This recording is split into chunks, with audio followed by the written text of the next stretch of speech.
Shalom Alaikum bersama Mesias atas nama Bapa, Putra, Roh Kudus. Selamat bertemu kembali saudara dengan saya Episkop Daniel dari Nikopolis, pendiri dan pemimpin Gereja Ortodoks Indonesia.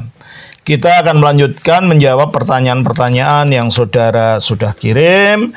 Dan ini kita melanjutkan banyak pertanyaan dari seorang saudara yang karena HP saya hilang, sehingga saya tidak punya dokumennya sekali lagi, sehingga saya tidak sempat mencatat nama orang yang mengirim ini, jadi tidak ada namanya.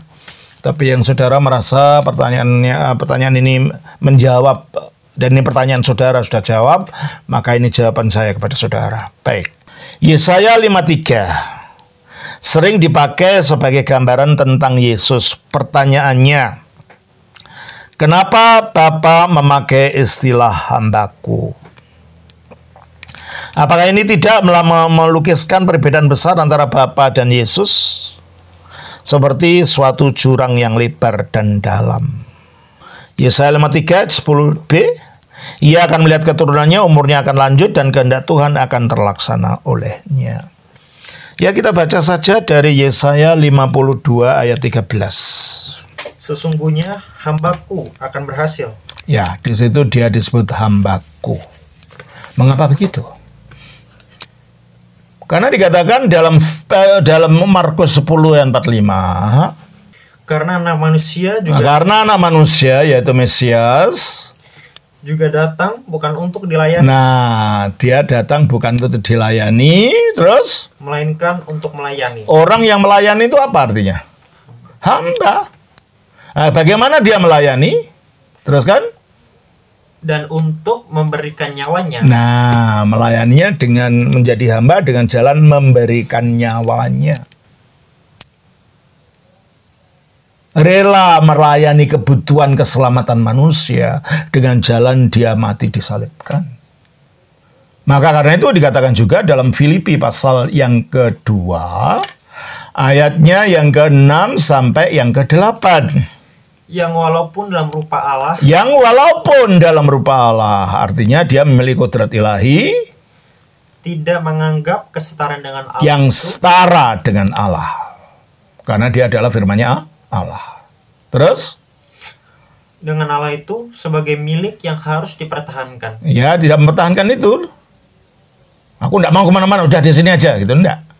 Tetapi melainkan telah mengosongkan dirinya. Nah, dia mengosongkan dirinya dalam arti bukan keilahiannya itu hilang, enggak.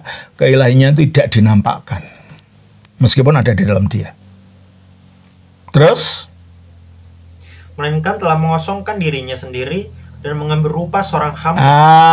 Mengambil rupa seorang hamba. Ini artinya, dengan menjadi hamba bukan berarti bahwa dia kehilangan keilahiannya, maka tidak ada perbedaan besar antara Bapa dan Yesus. Hamba di sini fungsinya kok, bukan hakikatnya. Hakikatnya tetap ilahi. Fungsi karyanya yang menjadi hamba ini. Dengan cara apa terus? Teruskan?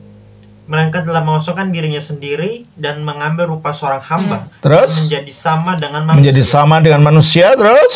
Dan dalam keadaan sebagai manusia, ia telah merendahkan dirinya dan taat sampai mati. Nah, jadi penghambaannya itu terkait dengan penebusannya. Dalam Markus 10 ayat 45 tadi, dalam Yesaya pasal 52 ayat 13, tolong bacakan. Sesungguhnya hambaku akan berhasil. Oke. Dengan cara apa dia menjadi hamba? Berfungsi menjadi hamba. Ayat 5 dan 6 dari pasal 53.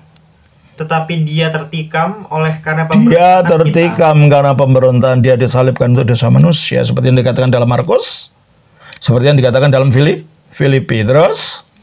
Dia diremukkan oleh karena kejahatan kita. Terus? Ganjaran yang mendatangkan keselamatan bagi kita ditimpakan kepadanya. Oke. Jadi ini berbicara tentang kurbannya di atas kayu salib bagi penebusan manusia. Dan dia menjadi sedemikian rendah di mata hukum Romawi, akhirnya sampai mati disalib. Apa itu bukan hamba? Jadi di sini bukan berbicara tentang keilahiannya, tentang fungsinya. Ya? Tentang fungsinya. Kalau hakikatnya ya tetap ilahi, karena dia tidak menyingkirkan keilahinya dari dirinya. Yang ilahi merendahkan diri dalam inkarnasi menjadi manusia untuk menghancurkan kuasa dosa, iblis, dan maut. Begitu ya, saudara. Terus saudara mengutip Yesaya 53 ayat 10 dan 4, ia akan melihat keturunannya, umurnya lah akan lanjut. Kenapa? Kita baca dari ayat yang ke-9. Pasal 53. Orang menempatkan kuburnya. Nah, berarti dia mati kan? Jadi setelah dia tusuk, ditikam tadi, dia mati. Terus? Orang menempatkan kuburnya di antara orang-orang fasik. Iya, terus makanya ada dua yang disalib itu kan, dua pencuri itu. Terus? Dan dalam hatinya ia ada di antara penjahat-penjahat. Oke, toh?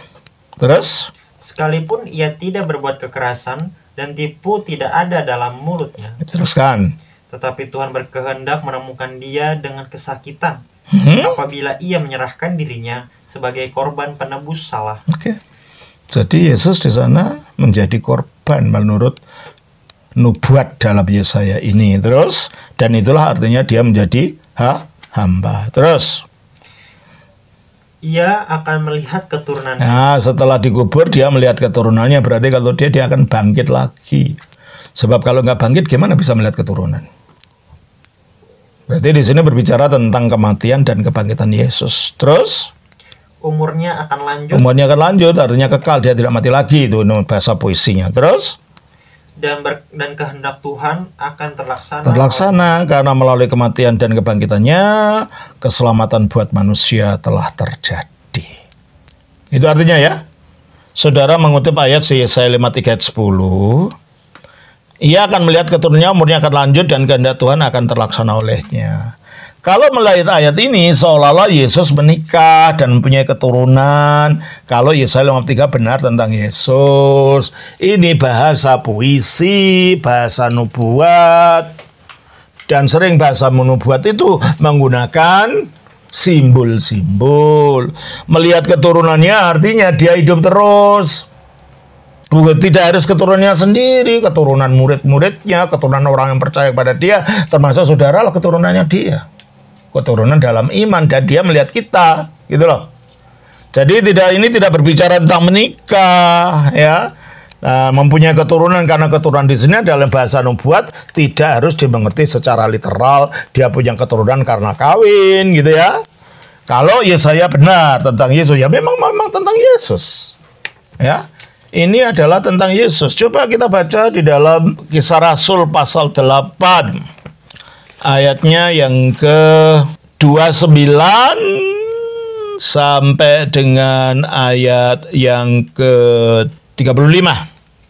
Lalu kata Roh kepada Filipus, pergilah ke situ dan dekatilah kereta itu. Filipus segera ke situ dan mendengar sida-sida itu sedang membaca kitab Nabi Yesaya. Oke, kitab Nabi Yesaya yang sedang dibaca. Yesaya mana itu? Terus? Kata Filipus, mengertikah Tuhan apa yang Tuhan baca itu? Jawabnya, bagaimanakah aku dapat mengerti kalau tidak ada yang membimbing aku? Terus? Lalu ia meminta Filipus naik dan duduk di sampingnya. Nas yang dibacanya itu berbunyi seperti berikut. Seperti seekor domba ia dibawa ke pembantaian, dan seperti anak domba yang keluh di depan orang yang menggunting bulunya. Demikian ia tidak membuka mulutnya. Oke. Ini dari Yesaya 53 tadi. Ayat yang ke-33. Dalam kehinaannya berlangsunglah hukumannya. Siapakah yang akan menceritakan asal-usulnya? Sebab nyawanya diambil dari bumi. Maka kata sida-sida itu kepada Filipus, aku berkata kepadamu, tentang itu ayat-ayat tadi dibaca dari Yesaya 53 7 sampai 8. Baca itu. Dia dianiaya tetapi dia membiarkan dirinya ditindas dan tidak membuka mulutnya seperti anak domba. Nah, ya toh. Terus yang dibawa ke pembantaian, seperti induk domba yang keluh di depan orang-orang yang menggunting bulunya. Ia tidak membuka mulutnya. Sesudah penahanan dan penghukuman ia terambil, dan tentang nasibnya siapakah yang memikirkan? Nah, dan setelah pembacaan itu dibaca, ditunjukkan pada sida-sida ayat 34 dari Kisah Rasul pasal 8. Maka kata sida-sida itu kepada Filipus, Aku bertanya kepadamu, tentang siapakah Nabi berkata demikian? Tentang dirinya sendiri atau tentang orang lain? Maka mulai Filipus berbicara dan bertolak dari nas itu. Ia memberitakan Injil Yesus kepada ya toh, bertolak dari nas itu, dari Yesaya 53 ini dia membicarakan Injil tentang Yesus. Jadi memang kitab Yesaya 53 ini memang tentang Yesus. Jelas ya? Jadi sekali lagi yang disebut keturunan ini bukan anak-anak secara fisik, tetapi itu menunjukkan bahwa orang sudah mati kok bisa melihat keturunan. Itu poinnya bukan pada keturunan. Bisa melihatnya itu berarti dia hidup lagi. Ya, hidup lagi sesudah kematian. Terus pertanyaan saudara, kalau Yesus menikah, apakah Yesus gagal sebagai firman? Tidak ada, kita mengatakan Yesus menikah. Dan ayat ini yang saudara ajukan ini tidak menunjukkan Yesus menikah. Kalau Yesus menikah, apakah Yesus gagal sebagai firman dan kita sebagai Kristen harus merevisi iman kita? Apakah ada iman yang bersifat progresif? Tidak ada iman yang bersifat progresif itu. Iman itu sekali dan selamanya itu yang diberikan, itu yang harus kita pertahankan.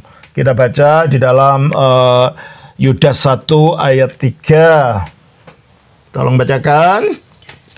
Saudara-saudaraku yang kekasih, sementara aku bersungguh-sungguh berusaha menulis kepada kamu tentang keselamatan kita bersama, aku merasa terdorong untuk menulis ini kepada kamu dan menasihati kamu supaya kamu tetap berjuang untuk mempertahankan iman yang telah disampaikan kepada. Nah, ini ada kata-kata yang kurang dalam bahasa Yunaninya. Apax artinya sekali dan untuk selamanya. Di dalam Yudas ini dalam terjemahan TB kedua mungkin sudah dikoreksi terjemahannya. Saudara-saudara yang kekasih, sementara aku bersungguh-sungguh berusaha menulis kepada kamu tentang keselamatan kita bersama, aku merasa terdorong untuk menulis ini kepada kamu dan menasihati kamu supaya kita tetap berjuang untuk mempertahankan iman. Oh, sama nggak di coba terjemahan lama.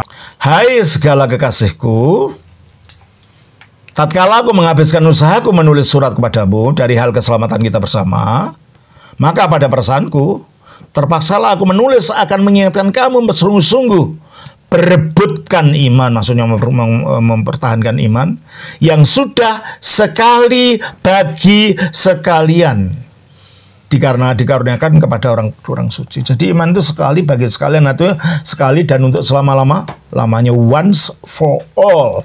Bahasa Yunaninya apax. Jadi tidak ada iman progresif. Pemahaman kita pribadi mungkin makin dalam, tapi bukan imannya yang menjadi progresif.